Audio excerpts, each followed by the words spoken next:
시편 102편 1절에서 11절입니다. 키워드는 상심한 신자의 기도, 애통하는 신자들, 들으시는 하나님입니다. 고난당한 자가 마음이 상하여 그의 근심을 여호와 앞에 토로하는 기도. 여호와여, 내 기도를 들으시고 나의 부르짖음을 주께 상달하게 하소서. 나의 괴로운 날에 주의 얼굴을 내게서 숨기지 마소서. 주의 귀를 내게 기울이사 내가 부르짖는 날에 속히 내게 응답하소서. 내 날이 연기같이 소멸하며 내 뼈가 숯같이 탔음이니이다. 내가 음식 먹기도 잊었으므로 내 마음이 풀같이 시들고 말라버렸사오며 나의 탄식 소리로 말미암아 나의 살이 뼈에 붙었나이다. 나는 광야의 올빼미 같고 황폐한 곳에 부엉이같이 되었사오며 내가 밤을 새우니 지붕 위에 외로운 참새 같으니이다. 내 원수들이 종일 나를 비방하며 내게 대항하여 미칠 듯이 날뛰는 자들이 나를 가리켜 맹세하나이다. 나는 죄를 양식같이 먹으며 나는 눈물 섞인 물을 마셨나이다. 주의 분노와 진노로 말미암음이라. 주께서 나를 들어서 던지셨나이다. 내 날이 기울어지는 그림자 같고 내가 풀에 시들어짐 같으니이다. 아멘. 오늘 시편은 표제가 깁니다.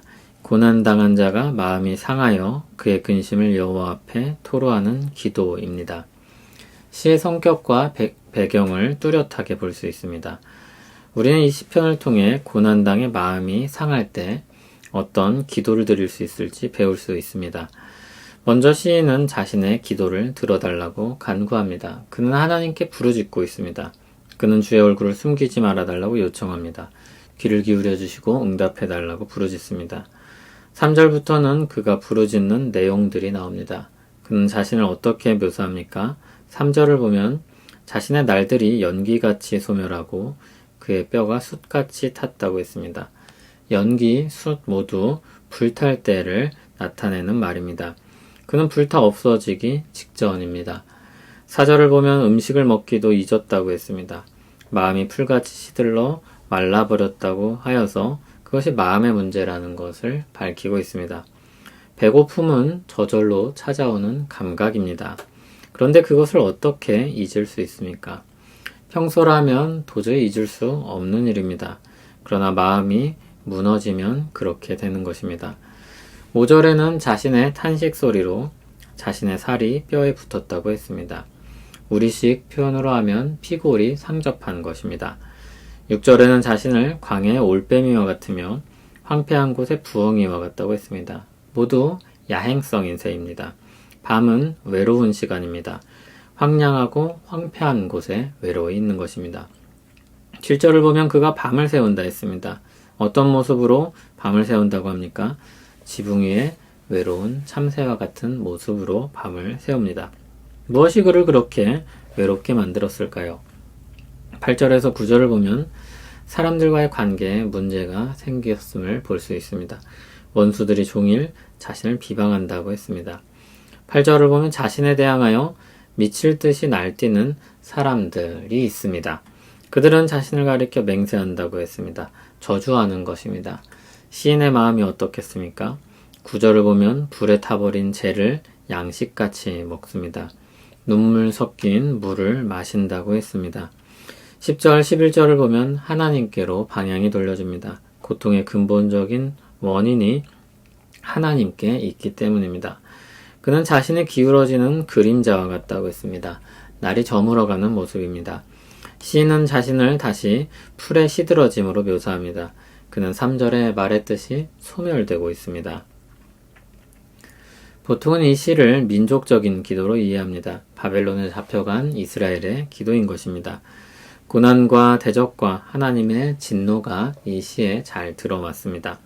시편 102편의 전반부는 신자의 기도에 이와 같은 토로가 있다는 것을 보여줍니다. 신자는 완벽해진 사람들이 아닙니다. 도를 깨우치고 무념무상이 된 사람들이 아닙니다. 현실의 아픔과 고통을 고스란히 느끼고 괴로워하며 그 어려움을 하나님 앞에 털어놓는 사람들입니다. 하나님은 그들의 기도를 들으십니다. 하지만 시인의 시점에서는 하나님이 침묵하시는 것처럼 보입니다. 귀를 기울여 주시길 간구합니다. 그의 아픔과 외로움을 품어주시길 기도합니다. 애통하는 자에게 복이 있을 것입니다. 하나님께서 그 마음을 아시고 품어주시며 위로와 힘을 주실 것입니다. 혼자 끙끙 앓지 마시고 하나님 앞에 나아가 털어놓으시길 바랍니다. 하나님께서 귀 기울여 들으실 것입니다. 예수님의 생애를 보면 기도할 용기를 얻게 됩니다. 예수님은 어린아이들이라고 해서 무시하거나 외면하지 않으셨습니다. 바쁜 와중에도 어린아이들을 맞아주셨고 그들을 축복하셨습니다. 예수님은 세리와 창녀들처럼 죄인들로 여겨지는 사람들과 함께 식사를 나누고 교제하셨습니다.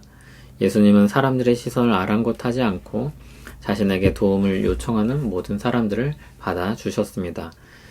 예수님은 연약한 믿음을 가진 제자들과 이 땅에서 가장 중요한 생애를 보내셨습니다. 중요한 시간들을 오합지졸과 같은 사람들을 모아서 그들을 준비시키시는데 많은 에너지를 쏟으셨습니다. 예수님은 회개하는 사람들을 받아주셨습니다. 자기 죄를 고백하는 사람들에게 용서와 사죄를 선언하셨습니다. 주님께 나아가는 사람들은 선하고 인자하신 하나님의 성품에 기대어 용기를 얻을 수 있습니다.